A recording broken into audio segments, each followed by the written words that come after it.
हज़रत मोहम्मद और ऊंट का वाक़या हिस्सा ओल तारुफ और पस मंज़र इस्लाम की तारीफ में नबी करीम की ज़ात मुबारका एक ऐसा मरकज़ है जिसके गिर्द ईमान, अखलाक और रहमत की रोशनी गर्दिश करती है।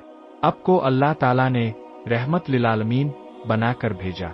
न सिर्फ इंसान बल्कि चरिंद परिंद, दरख्त, जानवर और ज़मीन और आसमान तक आपकी रहमत के दायरे में आते हैं। आपकी सीरत का मुताला करने से हमें मालूम होता है कि आपने न सिर्फ इंसानों को जुल्म, जबर और गुमराही से निकाल कर हिदायत की रोशनी दिखाई बल्कि जानवरों के साथ भी बेमिसाल शफ़क़त और रहमत का सलूक फरमाया। ऐसा ही एक वाक़या सही अहादीस में मज़कूर है जिसे ऊंट का वाक़या कहा जाता है। ये वाक़या न सिर्फ आपकी रहमत को ज़ाहिर करता है बल्कि इसमें हमारे लिए भी एक गहरा सबक है कि हम जानवरों के साथ किस तरह का बर्ताव करें। हिस्सा 2। वाक़या की इब्तिदा मदीना मुनव्वरा के करीब एक बाग में एक शख्स ने ऊंट बांध रखा था। ये ऊंट मेहनतकश जानवर था जो कई बरसों से अपने मालिक का बोझ उठाता रहा था। दिन के वक्त खेतों से पानी भर कर आता, लकड़ियां लाता, कभी सवारियां ढोता और कभी खजूरों के गट्ठे। मगर वक्त के साथ वो बूढ़ा और कमजोर हो गया। मालिक ने इस पर रहम करने के बजाय इससे मजीद सख्त मेहनत लेना शुरू कर दी।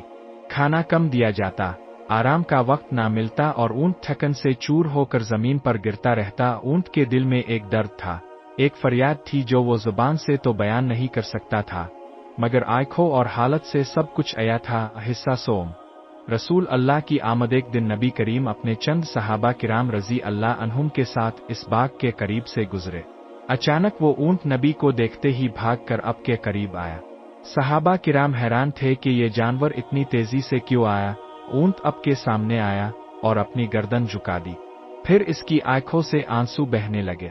इसने एक अजीब और गरीब अंदाज में आवाज निकाली, जैसे कोई मजलूम अपनी फरियाद पेश कर रहा हो। सहाबा किराम ने पहली बार ऐसा मंजर देखा। एक जानवर नबी के सामने आंखों से आंसू बहा रहा है। नबी करीम ने फौरन आगे बढ़कर इसके सर और गर्दन पर अपना मुबारक हाथ फेरा। ऊंट सुकून से बैठ गया, जैसे बरसों की तकलीफ एक लम्हे में खत्म हो गई हो। हिस्सा 4। गुफ्तगू और नसीहत। अपने सहाबा किराम से फरमाया, ये ऊंट अपने मालिक की सख्तियों और ज्यादतियों की शिकायत कर रहा है। ये कहता है कि इसे भूखा रखा जाता है, ज्यादा काम लिया जाता है और आराम नहीं दिया जाता। फिर अपने ऊंट के मालिक को बिला भेजा। जब वो आया तो अपने फरमाया, क्या तुम अल्लाह से नहीं डरते? इस जानवर के बारे में जिसे अल्लाह ने तुम्हारे कब्जे में दिया है, ये तुम्हारे जुल्म और सख्ती की शिकायत कर रहा है। मालिक शर्मिंदा हो गया और अहद किया कि आइंदा वो ऊंट के साथ नरमी और रहमत का सलूक करेगा। हिस्सा 5। सबक और पैगाम। वाक़या सिर्फ एक जानवर और इसके मालिक का नहीं बल्कि पूरी इंसानियत के लिए एक पैगाम है। रसूल अल्लाह ने हमें ये तालीम दी कि जानवर भी अल्लाह की मखलूक है। वो भी भूख, प्यास, दर्द और तकलीफ महसूस करते हैं। उनके साथ जुल्म करना गोया अल्लाह की मखलूक पर जुल्म है। आपने फरमाया, जो अल्लाह की मखलूक पर रहम नहीं करता, अल्लाह इस पर रहम नहीं करता। मदीना मुनव्वरा में एक अंसारी सहाबी का ऊंट था। ये ऊंट खेती बाड़ी और सामान ढोने के काम में इस्तेमाल होता था, लेकिन वक्त गुजरने के साथ वो बूढ़ा और कमजोर हो गया। मालिक ने इसे काम में लगाए रखा और इस पर सख्ती भी की।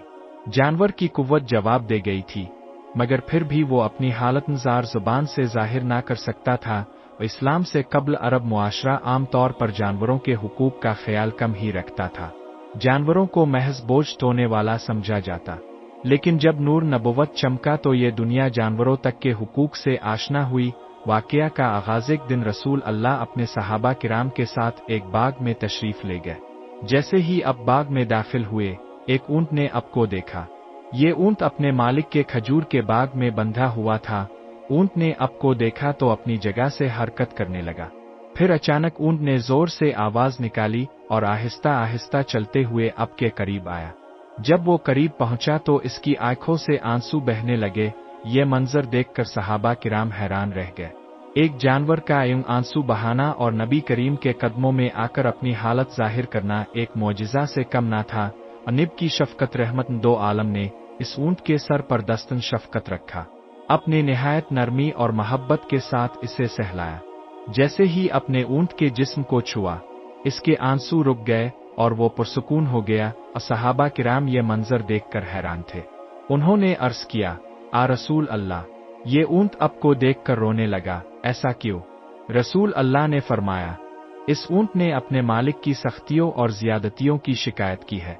ये कहता है कि मैं बूढ़ा हो गया हूँ और मेरा मालिक मुझे भूखा रखता है, मुझसे सख्त काम लेता है और मेरी हालत का ख्याल नहीं रखता। मालिक की तलबी। रसूल अल्लाह ने पूछा कि ये ऊंट किसका है? सहाबा किराम ने बताया कि ये फुला अंसारी का ऊंट है। अपने इसके मालिक को बुलाया। जब वो आया तो अपने फरमाया, क्या तुम इस ऊंट के मालिक हो? इसने कहा, जी हाँ आ रसूल अल्लाह। अपने फरमाया, अल्लाह से डरो, ये तुम्हारे बारे में शिकायत कर रहा है कि तुम इसे भूखा रखते हो, इस पर सख्त बोझ डालते हो और इसका ख्याल नहीं करते। याद रखो, जानवर भी अल्लाह की मखलूक है।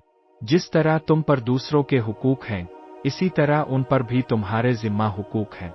मालिक ने शर्मिंदा हैकर मुआफी मांगी और वदा किया कि आइंदा वो अपने जानवर के साथ हसन सलूक करेगा। जानवरों के साथ हसन सलूक की तालीमी वाकया महज एक ऊंट का किस्सा नहीं बल्कि एक अजीम सबक है। नबी करीम ने बारहा फरमाया कि जानवरों के साथ रहम करो। हदीस शरीफ में आता है, जो कोई अल्लाह की मखलूक पर रहम करता है, अल्लाह इस पर रहम फरमाता है। एक और मौका पर अपने फरमाया, जानवरों के साथ अच्छा सलूक करो, उन पर इतना बोझ मत डालो जो वो बर्दाश्त ना कर सके। सहाबा किराम पर असर। इस वाकया के बाद सहाबा किराम जानवरों के हुकूक का खास ख्याल रखने लगे। अगर किसी ने सफर में जानवर को भूखा प्यासा छोड़ दिया इस पर ज्यादा बोझ डाल दिया तो दूसरे सहाबा इससे तंबी करते कि ये रसूल अल्लाह की तालीम के खिलाफ है। हजरत अब्दुल्ला बिन जफर रजी अल्लाह अन्हु रवायत करते हैं कि एक दिन रसूल अल्लाह एक अंसारी के बाग में तशरीफ ले गए तो अपने वहां एक ऊंट देखा जो अब को देखते ही आबदीदा हो गया। अपने इसके मालिक को नसीहत की कि अल्लाह के बारे में डरो और अपने जानवरों के बारे में जिम्मेदारी पूरी करो। इस्लाम का जामे पैगामी वाकया इस हकीकत को वाज़े करता है कि इस्लाम महज इबादत तक महदूद नहीं बल्कि एक मुकम्मल साबित हयात है। ये हमें बताता है कि अल्लाह की हर मखलूक के साथ इंसाफ और रहमत का सलूक करना ज़रूरी है। अगर एक जानवर के आंसू रसूल अल्लाह को बेचैन कर सकते हैं तो सोचिए कि इंसानों के दुख और दर्द पर अब का दिल कितना नर्म होगा। इसीलिए कुरान मजीद में अल्लाह ताला ने अब को रहमत लिल आलमीन कहा है। इज के दौर के लिए सबकाज हम देखते हैं कि लोग जानवरों को बेदर्दी से ज़बह करते हैं, उन्हें भूखा प्यासा रखते हैं, उन पर जुल्म करते हैं। ये सब इस्लामी तालीमात के खिलाफ है। हमें चाहिए कि हम नबी करीम की सीरत से सबक हासिल करें और जानवरों के साथ भी हसन सलूक करें। अगर हमारे पास पालतू जानवर हैं तो उनको खिलाए पिलाए। अगर हम खेत बाग में जानवर इस्तेमाल करते हैं तो उन पर ज़रूरत से ज़्यादा बोझ ना डालें। अगर किसी जानवर को तकलीफ में देखे तो इसकी मदद करे। यही वो तालीम है जो रसूल अल्लाह ने हमें दी। निज्जा हज़रत मोहम्मद और ऊंट का वाकया सूरत तैयबा का एक अजीम सबक है। ये हमें याद दिलाता है कि इस्लाम रहमत, मोहब्बत और अदल का दीन है। ये वाकया सिर्फ एक किस्सा नहीं बल्कि एक पैगाम है कि इंसान अपनी जिम्मेदारी को पहचाने और हर मखलूक के साथ नरमी और शफकत का सलूक करे।